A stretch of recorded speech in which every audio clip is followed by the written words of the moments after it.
ओम श्री परमात्मने नमः। इसके पिछले भाग में आप लोगों ने सुना था राजा प्रताप भान की कहानी भाग 4। आज आप लोग सुनिए राजा प्रताप भान की कहानी भाग 5।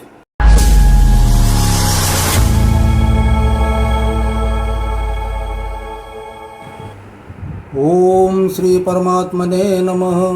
आज आप लोगों के समक्ष बालकांड का दोहा नंबर 165 से 167 तक प्रस्तुत किया जा रहा है। दीन दयाल बिरदु संभारी, हरहु नाथ मम संकट भारी। कहता पसनिप जैसे हो, कारण एक कठिन सुन सो। कालौ तो पद नाई असीसा, एक बेप्रकुल छाड़े महेशा। तप बल बेप्र सदा बरियारा, तिनके कोपन को रखवारा। जो भी प्रण बस करहु नरेसा, तो बस विधु विष्णु महेशा। चलन ब्रह्म कुल सन बरियाई, सत्य कहूँ दो भुजा उठाई। विप्र श्राप बिनु सुनु महिपाला, तोर नाश नहीं कवने हूँ काला। हर से राव बचन सुनिता सो, नाथ न होई मोर अब नासो। तब प्रसाद प्रभु कृपा निधाना, मोकहु सर्व काल कल्याणा। दीन दयाल बिरदु संभारे, हरहु नाथ मम संकट भारी। एवमस्तु कहि कपट मुनि, बोला कुटिल बहोरे। मिलब हमार भुलाब निज, कहूँ न हमहिन खोरे। दीन दयाल बिरदु संभारे, हरहु नाथ मम संकट भारी। ताते मैं तो ही बर जऊँ राजा, कहे कथा तब परमय काजा। छठे श्रवण यह परत कहानी, नास तुम्हार सत्य मम बानी। यह प्रगटे अथवा द्विज श्रापा, नास न तो नास तोर सुनु भानु प्रतापा। अन उपाय निधन तब नाही, जो हरिहर को पहि मन माही।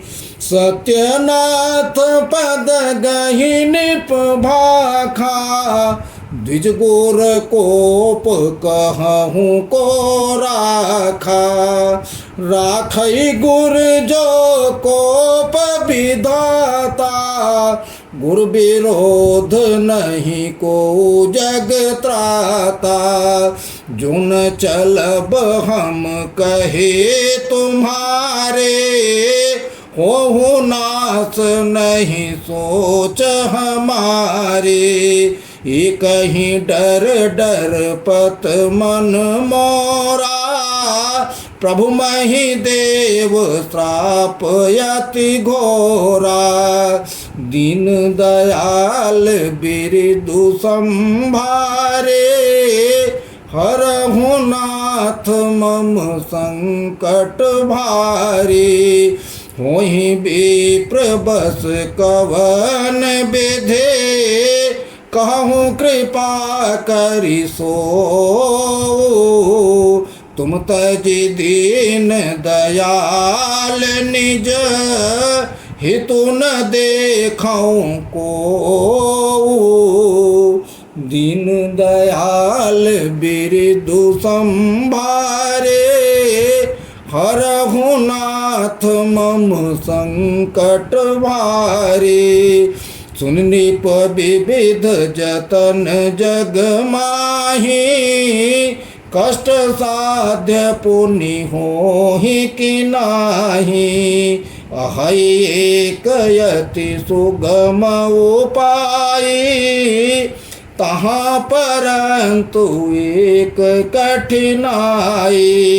मम आधीन जुगुति निप सोई, मोर जाब तब नगर न होई। आजु लगे अरु जब ते भयऊ, काहू के गृह ग्राम न गयऊ। जो न जाऊँ तब होई अकाजो, बनाया यस मंजस आजो। सुनि महिष बोले मृदु बानी, नाथ निगम यस नीति बखानी। बड़े स्नेह लघुन पर करही, गिरनिज सिरनि सदा तृण धरही। जलधि अगाध मौलि बह फेनु, संतत धरनि धरत सिर रेनु। दीन दयाल बिरदु संभारी, हरहु नाथ मम संकट भारी। अस कहि गहे नरेश पद, स्वामी हो कृपाल। मोहि लागे दुख सहे प्रभु, सजन दीन दयाल। दीन दयाल बिरदु संभारी, हरहु नाथ मम संकट भारी। बोलिए सियावर रामचंद्र की जय। यह ऐसे है गोस्वामी तुलसीदास जी द्वारा रचित इन चौपाइयों का अर्थ इस प्रकार है कि गोस्वामी जी कहते हैं कि कपट मुनि बोला राजा प्रताप भान से कि आपको एक काम करना है जो कि बहुत कठिन है, उस काम को अगर कर लेंगे आप तो आपका काम हो जाएगा। वो काम ऐसे है कि ब्राह्मणों को बस में करना होगा, क्योंकि ब्राह्मण जो है तप के बल से बहुत बलवान है और उसके ऊपर किसी तरह की जोर ज़बरदस्ती भी नहीं चल सकती है। ब्राह्मण जो है बहुत तपस्वी होता है और तपस्या के बल से वो बहुत बलवान है। अगर आप उसको अपने बस में कर लेंगे तो ब्रह्मा विष्णु महेश भी आपका कुछ नहीं कर सकते, क्योंकि ब्राह्मण का बल से तप से इतना उसका तेज है ना कि वो आपको हमेशा जो है आपको कभी मृत्यु ही नहीं होगी। तो राजा प्रताप भान सुन के तो बड़े प्रसन्न हुए कि ऐसा ही हो, आप जो कहें हम वैसा ही करेंगे। कहे लेकिन एक समस्या है इसमें। समस्या यह है कि हमारी आपकी जो मिलन हो रहा है ना, ये जो आपकी हमारी आपकी बात हो रही है, अगर ये आप किसी से कह देंगे तो आपका छठे दिन मृत्यु हो जाएगी, छठे समय में। इसको आप मान के चलो। अगर आप ऐसा किसी से कह देंगे तो, और मैं आपके लाभ के लिए सब बता रहा हूँ कि आप ऐसा करो तो आपका ही वो होगा, कोई हानि आपको नहीं होगी इसमें। तो राजा और हाथ जोड़ के जो है बैठ के उसका चरण पकड़ लिए और कहने लगे कि आप वही हमको उपाय बताइए तो जिससे कि हमारा सब वो ठीक हो जाए। तो कपट मुनि कहा कि ठीक है, हम ये आपको बताएंगे, लेकिन एक समस्या मेरे सामने है। आप इसको जो है पहली बात किसी से बताएंगे नहीं, हमारी आपकी बातचीत है, हम आप जो बताएंगे आपको वही आप काम करेंगे। तो कहें ठीक है, बिल्कुल, ये हम आपकी बात मान लिए। कहा अगर आप नहीं मानेंगे तो ब्राह्मणों का क्रोध बहुत खराब होता है। ब्राह्मणों का क्रोध जब आएगा तो आपके बिल्कुल कोई बचा नहीं पाएगा, ब्रह्मा विष्णु महेश कोई नहीं बचा पाएगा। तो राजा कहने लगे कि अगर ब्राह्मणों के क्रोध से ब्रह्मा भी नहीं बचा पाएंगे, विष्णु भी नहीं बचा पाएंगे, शंकर भी नहीं बचा पाएंगे, तो हमको, आप तो मुनि हैं, आप तो हमको बचाएंगे ना। हम ब्राह्मणों का क्रोध क्यों लेंगे, हम उनको बस में करेंगे। जब आप बताएंगे, जो बताएंगे वही हम आप करेंगे। तो कपट मुनि तो जानते ही हैं कि वो तो अपना काम बनाना चाहता था, राजा को अपने बस में करना चाहता था। राजा उसके बस में बिल्कुल हो गए थे, बिल्कुल अधीन हो गए थे। तो कहा ठीक है हम ऐसा करेंगे, लेकिन एक समस्या और आएगी। समस्या ये आएगी कि उपाय तो संसार में बहुत अनेक हैं, लेकिन और उपाय हो न हो, ठीक न हो, काम बने न बने, लेकिन ये उपाय बन सकता है। लेकिन इसमें भी एक समस्या है। इसमें समस्या ये है कि हमारा नाम एक तनु है और हम कहीं आज तक किसी के न घर गए, न गांव गए, न नगर गए, कहीं गए नहीं हैं।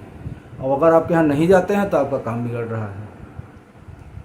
तो इसमें अब हम क्या करें। तो राजा फिर चरण पकड़ के बैठ गए और कहने लगे कि वेदों में ऐसी रीत कही गई है कि बड़े लोग जो है छोटों पर स्नेह करते हैं। अब आप देखिए पर्वत पर कितने छोटे छोटे बड़े बड़े पेड़ और तृण के समान खड़े रहते हैं, पर्वत अपने सिर पे लिए रहता है। अगाध समुद्र को देखिए, जिसके कि सिर पे फेन है, फेन रहता है। धरती को ही देख लीजिए, धरती पर कितनी धूल उड़ती रहती है, धूल सिर पे लिए है।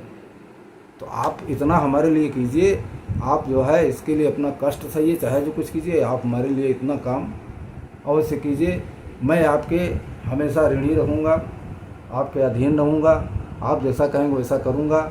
मैं आप जो बता रहे हैं उसको मैं किसी से कुछ नहीं बताऊँगा, केवल अपने अंदर तक सीमित रखूँगा। इन चौपाइयों का अर्थ तो यहीं तक है। इसके बाद हम अगले भाग में फिर आप लोगों को बताएंगे।